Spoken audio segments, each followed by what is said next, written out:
I walked into the living room, and the silence was deafening. My 12-year-old, Leo, was hunched over his desk, the blue light of his laptop washing out his face. He wasn't typing. He was clicking. Right-click, copy, right-click, paste. I stood there for a second, just watching.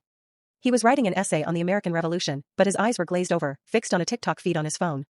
He wasn't even reading the words the AI was spitting out. To him, those words were just noise. Later that night, I sat him down.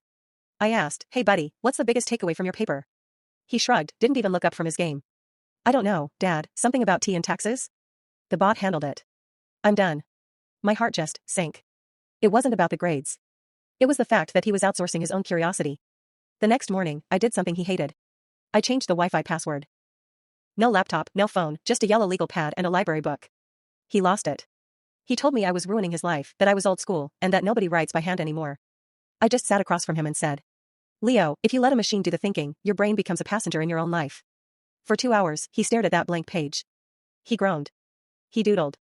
But then, he started reading. He actually read about the Midnight Ride of Paul Revere. He started asking me questions. Wait, they really did that?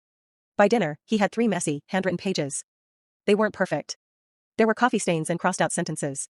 But when he handed them to me, his chest was out just a little bit further. I looked at him and said, "Leo, if 2 people want to see the view from a mountain, one can take a helicopter, and the other can hike. They both see the view, but only one of them actually knows the mountain." He didn't argue. He just took his notebook back and whispered, "I think I like the hike better."